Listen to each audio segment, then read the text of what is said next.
Tina, es ella. Es Tina, ella es directora de Imaginarium, es un proyecto brutal que nos explicará ahora, es presentadora de diversidad y es una mujer formadísima, maravillosa y absolutamente encantadora, que tuve el placer de conocer ayer. Sin más, os dejo con ella, Tina Recio.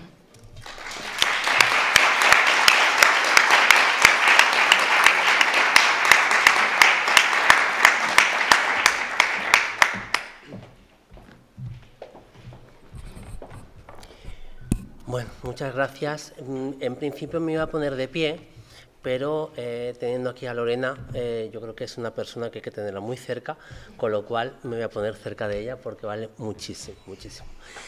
Yo inevitablemente voy a medio minuto para decir algo en el plano personal, ¿no? El sentirme, yo ahora mismo me siento como la lechuga en una hamburguesa doble, ¿no? Porque estoy entre medio de Marc Ambroyer y de Carlo Antonelli, nada más y nada menos, ¿no? Normalmente la lechuga se saca de la hamburguesa, espero que no la hagáis conmigo, ¿no? Bien, pues, y bueno, me siento muy privilegiada y muy agradecida de estar aquí, ¿no? Bien, como ha dicho, yo en principio voy a explicar un poquito cuál es mi vivencia personal, ¿no? Yo empecé mi tránsito de género en la empresa donde estoy ahora mismo trabajando, una empresa municipal, y bueno, fue muy complicado porque primero tienes que hacer, cuando haces un tránsito de género o te planteas hacerlo, tienes que hacer una reflexión interna que no lo hace nadie en el mundo, ¿no? Está de un calado muy profundo en todas las áreas de tu dimensión del ser, ¿no? Cuando ya logras hacer esto y manifiestas que, bueno, que ya sientes que debes de ser tratada como una mujer, empieza otro camino, ¿no? Esa transición que llamamos social. Y en mi caso también fue laboral, ¿no? Hoy en día, después de todo este tránsito, en este caso en el ámbito laboral, yo creo que, como decía Carla, y también lo dice Marc, la ley trans es una ley feminista, pero es que una mujer trans es por sí sola feminista, porque cuando una persona trans impacta en su ámbito personal, en su ámbito social, está impactando desde el feminismo, ¿no? Y en este caso, en mi caso, a mí me tocó hacer la transición de género justo cuando estaba en el sindicalismo, en un sindicato independiente, y además estaba mi empresa, por suerte, y esto es algo que tengo que puntualizar, por suerte, las 3 jefas de recursos humanos eran mujeres, ¿no? Y como decimos, es que cuando yo manifesté mi verdadera identidad, no hubo ningún debate si podía ir al vestuario de las chicas o con mis compañeras, no hubo absolutamente ningún debate acerca de esto. Es que ese debate no existe en la sociedad, es totalmente ficticio, como las pintadas rupestres que hay aquí en la entrada, ¿no? Claro, y estuve, bueno, ellas me facilitaron esa incorporación de Tina en mi ámbito laboral, y Tina hizo como una bomba de racimo donde empezó a transmitir todo el mensaje feminista y de inclusión de la identidad de género dentro de una empresa de 1.500 trabajadores, donde además yo militaba en un sindicato, además de un sindicato independiente, pero casualmente, bueno, casualmente no, lo hicimos bastante bien y éramos mayoritarios en la empresa, teníamos la presidencia del comité de empresa, llegué a ser accidentalmente, un año y medio presidenta del comité de empresa, y en un sindicato además que era hipermasculinizado en aquella época. Éramos 23 miembros del comité y solamente había una mujer y yo fui la segunda, ¿no? A partir de ahí ya vinieron más, ¿no? Y eso fue la riqueza de mi tránsito aportó en este ámbito laboral. Y yo creo que es lo que aportan o estamos aportando, como decía Carla, estamos en las universidades, estamos en las empresas, estamos en todos lados y estamos incluyendo ese apéndice enriquecedor del feminismo, ¿no? En toda mi trayectoria, como Mar o como Carla llegan a decir, en mi caso también ese privilegio de la escala del género social que yo pues tenía en ese momento como una lectura en sociedad de varón cis hetero, pues en ese caso yo perdí todos los privilegios. O sea que cuando dicen que las mujeres transexuales tenemos unos privilegios porque no, es todo lo contrario. Cuando haces una transición de género empiezas a perder una serie de cosas vitales para tu propia vivencia personal. Por ejemplo, la familia. Yo siempre que digo a mis chicas de Imaginarium, digo que la familia para una persona trans puede ser lo mejor o lo peor. No hay término medio. Lo mejor quiere decir que si tu familia te apoya, es lo mejor que puede tener una persona trans, una familia detrás, ¿no? Pero si te repudian, te expulsan del hogar, etcétera, esto es lo peor que le puede pasar a una persona trans, mucho peor que la agresión que pueda tener luego en la calle, ¿no? Porque ese sustento emocional no lo tienes, ¿no?, para combatir esa violencia.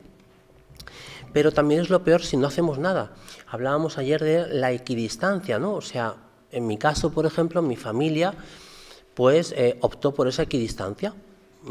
Entonces, si entendemos que el apoyo a una persona trans o una persona que va a iniciar un tránsito de género consiste en tolerar tu existencia, pues hombre, lamentablemente no es así, ¿no? El tolerar la existencia no requiere ninguna empatía. Empatía en cuanto a que un miembro de tu familia que hace un tránsito de género, sobre todo de hombre a mujer, y se expone tan vulnerable en la calle y que tu familia no comprenda, no empatice con eso, es lo peor que te puede pasar. Esa equidistancia no se queda en un término medio nunca, siempre es lo peor, ¿no? Y bueno, y luego más tarde, pues ya con los años, empecé en el activismo hace 12 años, conocí a Mar, hemos hecho un montón de cosas juntas. A Carla Antonelli la veía como, bueno, como estaba en Madrid y bueno, era como ya muy política y esto, era como, no sé, como un icono, allí como inalcanzable. Yo siempre la he visto así, ¿no? E incluso me metía en su página web cada día, ¿no? A ver qué decía, ¿no?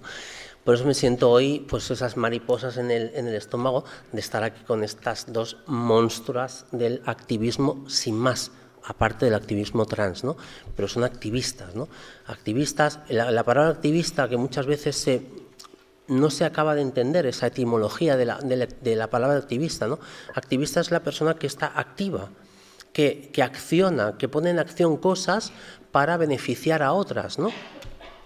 A pesar de que ella se beneficie o no, al margen de que ella se beneficie o no, en contra de las personas que son la antítesis del activismo o de las activistas, que son las personas reaccionarias, personas que están en un sillón y solamente, pues bueno, tienen el criterio del telediario que vean y a partir de ahí pues reaccionan ante derechos sociales que se tienen que conquistar para evolucionar en el mundo, ¿no?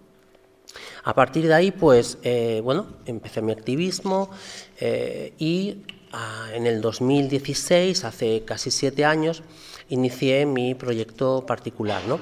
Un momentito. Empecé mi proyecto particular, que además, como ha mencionado Carla, hoy precisamente se ha atrevido, ha tenido la osadía este ideólogo terrorista del feminismo, que es Santiago Abascal, que como ideólogo terrorista del feminismo, la verdad es que le faltan muchísimas tablas y muchísima inteligencia. Yo creo que tenemos suerte de tenerlo ahí, porque si tuviéramos a alguien inteligente lo pasaríamos mucho peor, sinceramente.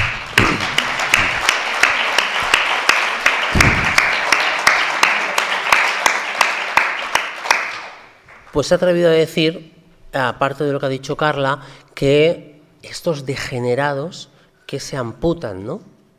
Están amputados, ¿no? O sea, y es un señor o señoro que se pone en un atril de un congreso de los diputados, y lo peor de todo es que hay gente que lo ha votado. O sea, es que eso es lo peor, porque lo peor no es que él diga lo que diga, sino que hay gente que le vota y lo pone ahí para que siga diciendo esas salvajadas, ¿no? Bueno, no seré yo quien instruya al señor Abascal, evidentemente, no voy a perder mi tiempo, lo valoro demasiado, pero sí que hay que puntualizar que no es una amputación, y en eso radica, consiste el proyecto Imaginarium, ¿no? Imaginarium, como su palabra dice, se compone de la I, de información, y vaginarium quiere decir vagina, y el sufijo rium en latín, que en castellano sería río. Y cuando pones el sufijo río o rium en una palabra, quiere decir que es todo lo relativo a la palabra anterior. O sea, quiere decir la información acerca de todo lo relacionado con la vagina, ¿no? En ese caso, claro, el calado que tiene el proceso de la vaginoplastia, como llamamos en Imaginarium, el proceso de la vaginoplastia, que está dividido en 14 etapas, no la voy a decir todas, no os asustéis, consiste primero en dos ejes, como he dicho que fuera, primero en dar muchísima información y acompañamiento a las mujeres transexuales que deciden someterse a una vaginoplastia, y por otro lado en el sistema, en el eje institucional y político, ¿no? Que luego diré en qué consiste. ¿En qué consiste esta información? Pues esta información consiste precisamente en poner una visión feminista, empoderadora y antimachista de, por ejemplo, en la mayoría de los casos, las chicas que han pasado ya más de 400 chicas por Imaginarium, de las cuales hemos acompañado a varios centenares también en todo su proceso de vaginoplastia, son más de 400 chicas, ¿no? La gran mayoría de ellas vienen con un peso, una presión social, machista y heteropatriarcal en cuanto al deseo real de someterse a una vaginoplastia. Quiero decir que muchas chicas llegan con el deseo de tener una vagina para que sea óptima y eficaz para que un varón cis hetero, bueno, no tengo que explicarlo, ¿no? ¿Qué es? Pues sea óptimo para que un varón cis hetero pueda tener sexo con ellas, ¿no? Eso es algo que te anula totalmente como persona, te convierte en un agujero simplemente, y además estamos hablando de, con perdón de los varones cis hetero que hay en la sala, pero el varón cis hetero precisamente no es un compendio de la sexualidad, ¿no? Precisamente han tenido una educación, ellos también sufren el peso del heteropatriarcado machista, ¿no? Y a ellos también les han condicionado muchísimo en que deben de tener una masculinidad concreta, y que su acto sexual y su dinámica sexual pues se simplifica en dos cosas sin más y ya está, ¿no? Eso es algo que los delimita muchísimo también, ¿no?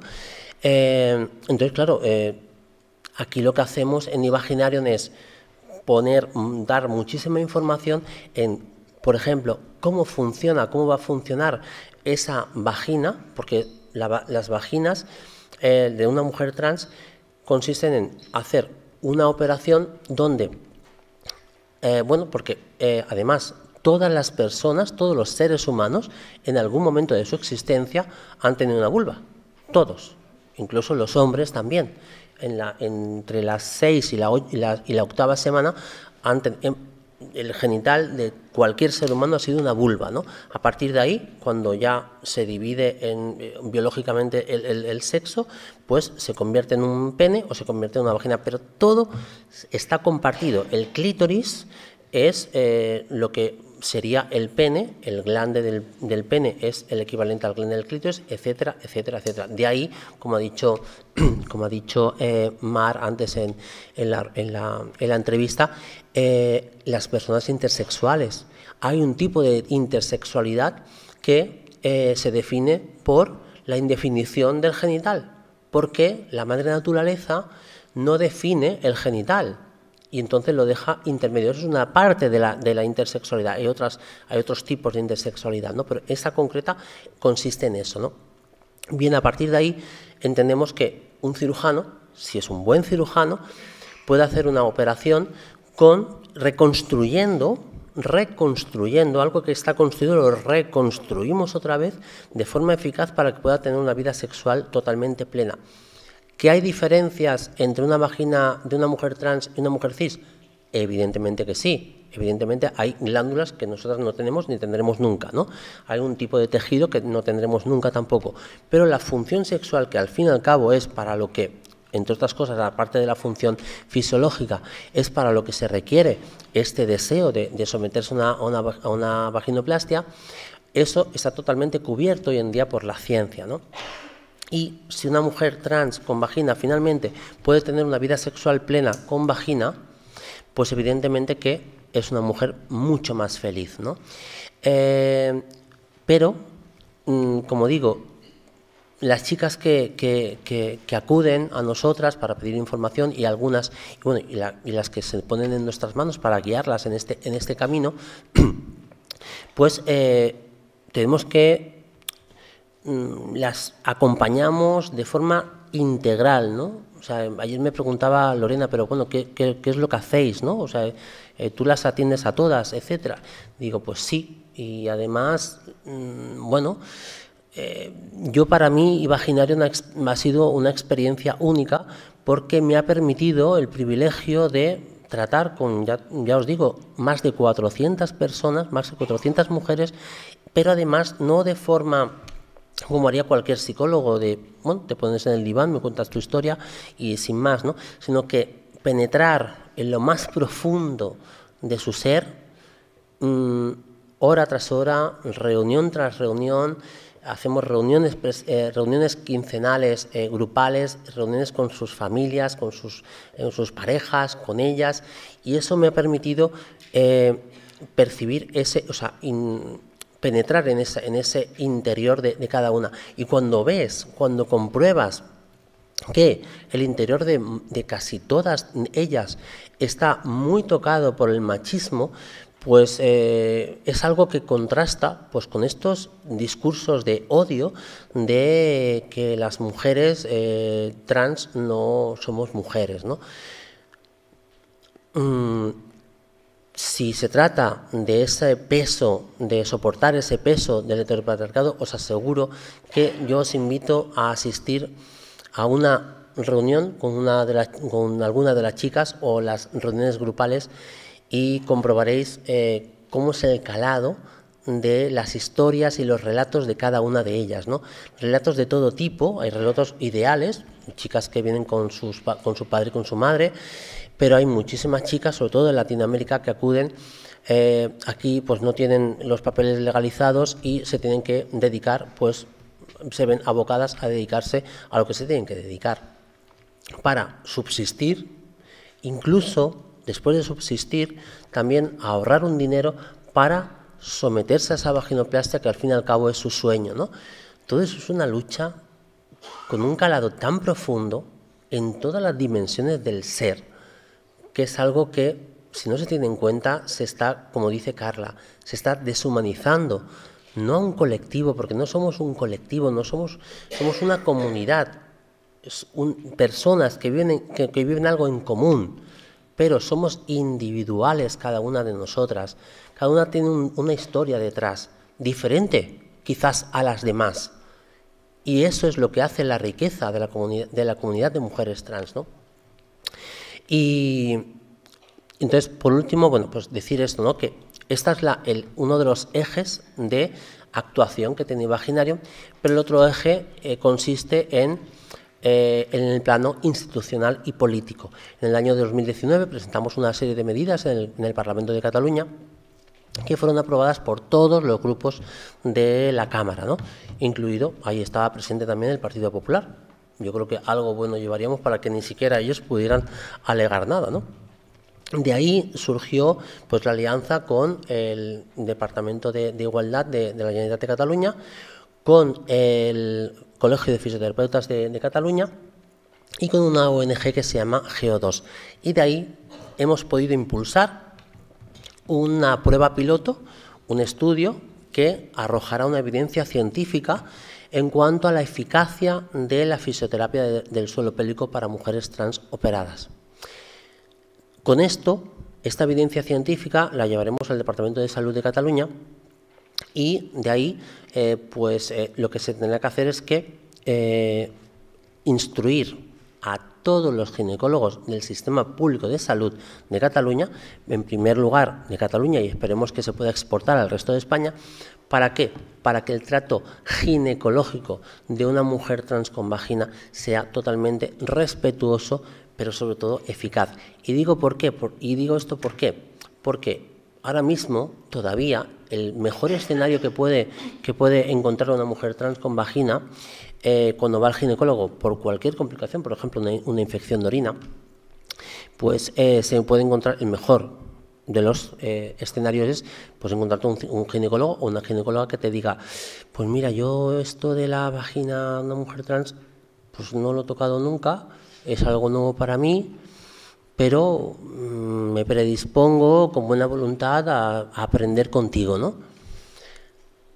Imaginaros, por ejemplo, que tenéis un problema de riñón y vais al nefrólogo y os dicen, mira, es que ni los demás nefrólogos, esto de la universidad es que nos daba como asco el riñón, ¿sabes? Pero mira, contigo, como que me caes bien, voy a aprender, ¿no? Claro, tú dices, ¿hay algún otro nefrólogo en la sala? Claro, pero ¿por qué se consiente eso con nosotras, no? Sin embargo, ¿por qué se consiente esto? Ese es el mejor escenario, el mejor, porque el peor tenemos a ginecólogos, sobre todo ginecólogos varones, que alegan objeción de conciencia. Objeción de conciencia respecto a que, bueno, tienen una serie de creencias religiosas, espirituales, aquí no entro en qué tipo de religión, pero anteponen sus ideales religiosos y espirituales a la ciencia. Claro, estos ginecólogos tienen que reconvertirse, no pueden seguir así. Entonces, para esa reconversión, pues vamos a dar esta evidencia científica que será aplastante y además desde la Dirección General de Salud de Cataluña deberán instruir y además instar también a los ginecólogos a aprender esto, o si no, pues tendrá que haber pues consecuencias y de algún régimen disciplinario, etcétera, etcétera, ¿no? Ese es el objetivo. Bueno, hasta aquí no sé cuánto tiempo llevo. Yo estaría hablando toda la tarde, pero bueno. Si quieres concluir o decir alguna cosina más, pero ¿Tengo tiempo? Dale. Sí. Bueno, esto es un peligro, que me den más tiempo con el micrófono, pero bueno, vale. Y deciros que bueno, ahora me he quedado un poquito en blanco, ¿no? Deciros que dentro de lo que es Imaginarium, al margen de eso, estamos impulsando otros proyectos, como por ejemplo puede ser la película que se proyectó aquí el año pasado, Sedimentos. Sedimentos fue a cargo del director Adrián Silvestre, que entró con nosotras, estuvo como 1 año y algo con nosotras, impregnándose de todo lo que hacemos en Imaginarium, etcétera, con todas las chicas, y de ahí salieron 6 chicas, una de ellas era yo, que, bueno, pues vinimos precisamente aquí a León, ¿no? Y grabamos una película documental, y pues bueno, fue bastante exitosa porque ha ganado bastantes premios, estuvimos en el Festival de Málaga también, etcétera, ¿no?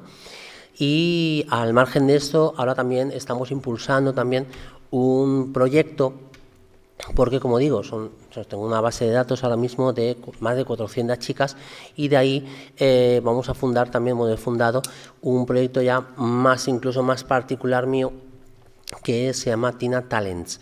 Y es claro, tenemos chicas con tantísimo talento en tantas cosas, que vamos a intentar aprovechar ese talento para, en este caso, por ejemplo, el tema de la moda, publicidad, que hay muchísimas chicas que tienen un potencial increíble, y darles también pues una salida creativa, pero también una salida pues en el plano económico, ¿no?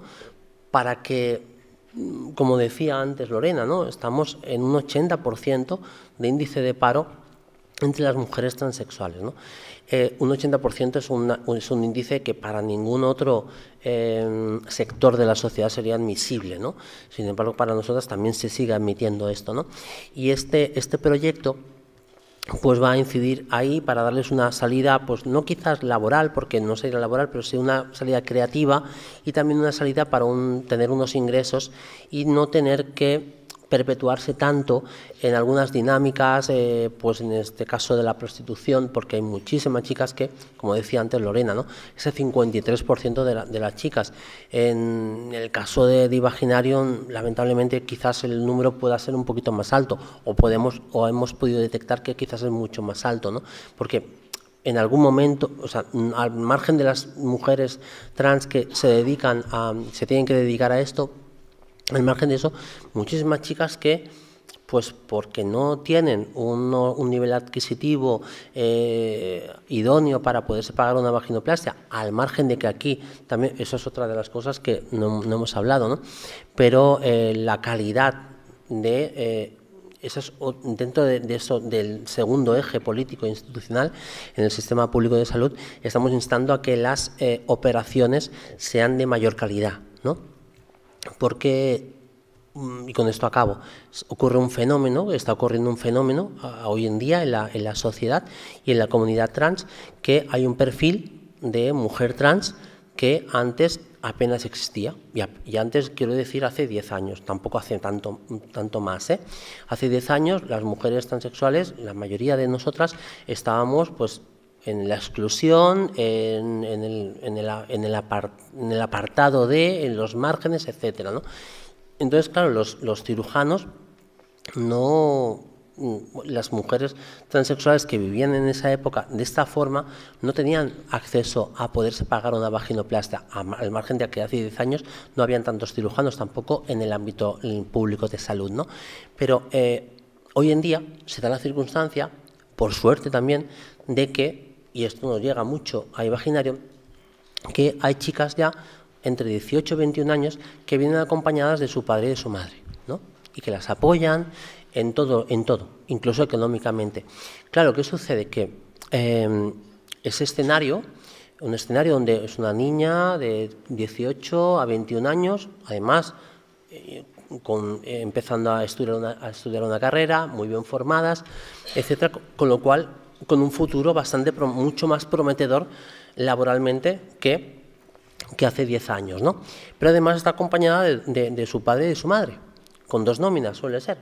Entonces, ¿qué sucede con esto? Este fenómeno pues despierta muchísimo interés entre los cirujanos, sobre todo de la sanidad pública, porque de repente nos hemos convertido en un nicho de mercado.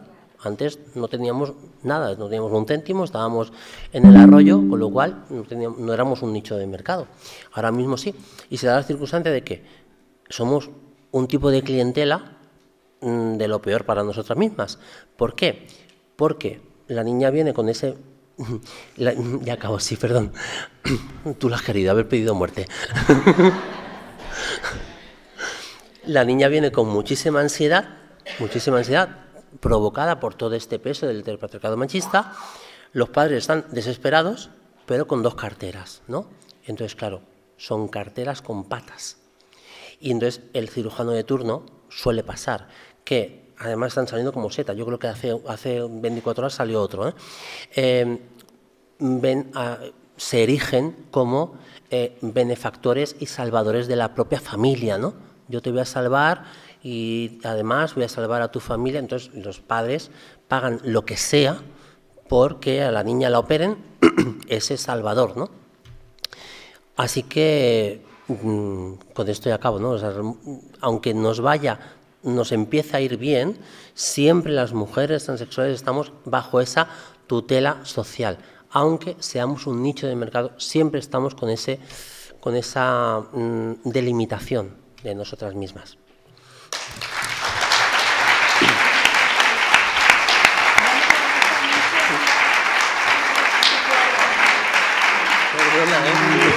Me han levantado